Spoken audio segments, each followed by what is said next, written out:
মমতা ব্যানার্জিকে একদিন নবান্ন থেকে তাড়িয়ে দেওয়া হবে আমরা জানতাম, কিন্তু বিশ্বাস করুন জীবনে কল্পনা করতে পারিনি মমতা বন্দ্যোপাধ্যায়কে একদিন তৃণমূল কংগ্রেস থেকেও তাড়িয়ে দেওয়া হবে।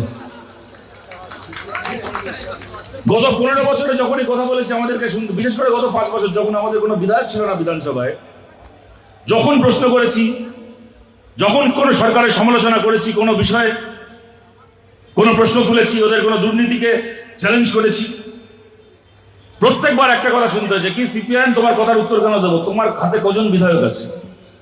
তোমার হাতে কজন বিধায়ক আছে যে তোমার কথার উত্তর দেবো? আজকে মমতা ব্যানার্জি আমরা আপনাকে জিজ্ঞেস করছি, আপনার হাতে এখন কজন বিধায়ক আছে? আপনার হাতে এখন কজন এমপি আছে? আগে তৃণমূল বলতে আমরা বুঝতাম চটি চাটা, আমরা বলতাম তৃণমূল কংগ্রেসকে চটি চাটা। এখন দেখবেন বিধানসভায় দুটো তৃণমূল হয়েছে। একটা তৃণমূলের নেতা কুণাল ঘোষ, ওরা চটি চাটা, আর একটা তৃণমূলের নেতা ঋতব্রত ব্যানার্জি, ওরা বালিশ চাটা।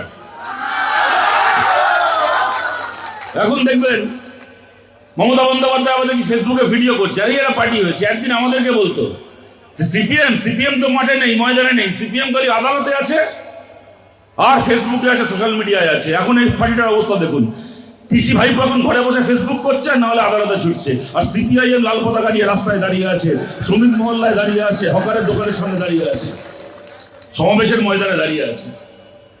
মমতা ব্যানার্জি ভিডিও করে বলছেন যে ওকে আমি সিপিএম ওকে তাড়িয়ে দিয়েছিল, ঠিক করেছিল, আমি সিপিএম কে সমর্থন করছি। একদিন পরে বুঝতে পারছি সিপিএম ঠিক করেছিল ওকে পার্টি থেকে তাড়িয়ে দিয়ে, আমি ওকে আশ্রয় দিয়ে ভুল করেছিলাম। আপনি আজকে বলছেন ওকে আমি সুযোগ দিয়েছিলাম, ও আমার সঙ্গে বেইমানি করলো। আপনি কিসের সুযোগ দিয়েছিলেন মমতা ব্যানার্জি? সিপিএম ওকে কোন অপরাধের জন্য দাঁড়িয়েছিল? কোন রাজনৈতিক প্রশ্নে কোনো মতের অমিল হয়েছিল বলে তো নয়। সিপিআইএম কেন দাঁড়িয়েছিল? একাধিক মহিলা যার বিরুদ্ধে এমনকি একজন ধর্ষণের অভিযোগ করেছিল, সিপিআইএম ধর্ষণের অভিযোগ পেয়ে একটা ধর্ষককে তাড়িয়েছিল। মমতা ব্যানার্জি আপনি সুযোগ দেওয়ার কথা বলছেন, আপনি কাকে সুযোগ দিয়েছেন? আপনার ধর্ষক, আপনার কাছে একজন মহিলা, আপনি নিজে একজন মহিলা মুখ্যমন্ত্রী, আপনার কাছে বালুরঘাটের একজন মহিলা গিয়ে বলেছিল মমতা ব্যানার্জি আপনার কাছ থেকে আমি বিচার চাই, আমাকে দিনের পর দিন ধর্ষণ করেছে এই ব্যক্তিটি।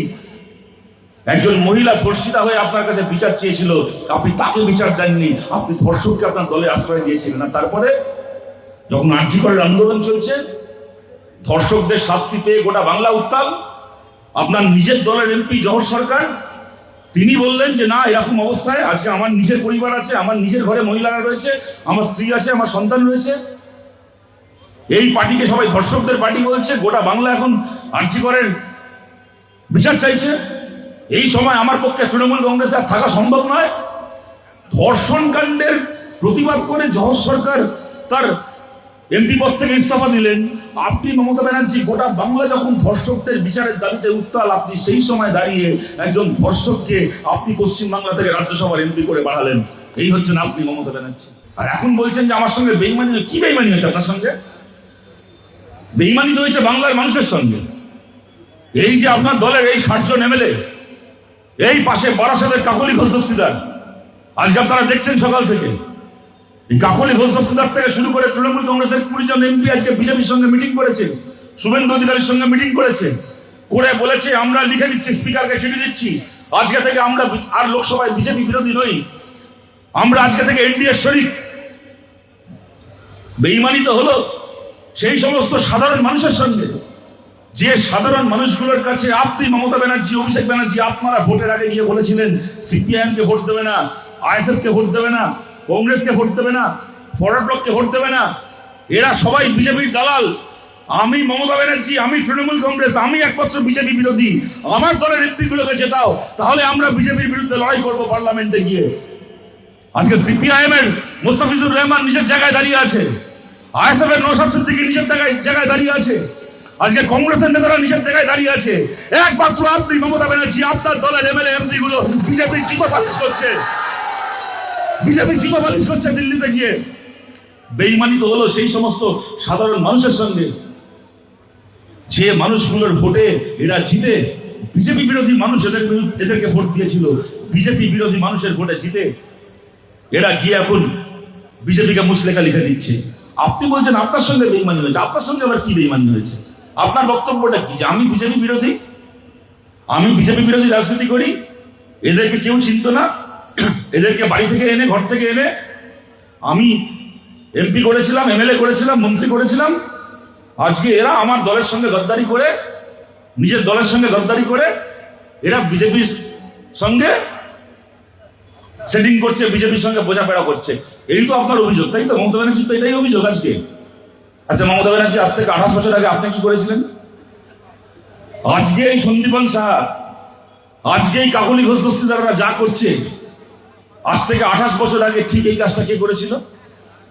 আপনি মমতা ব্যানার্জি। কলকাতার কালীঘাটের একটা টালির চালের ঘরে আপনি বড় হয়েছেন।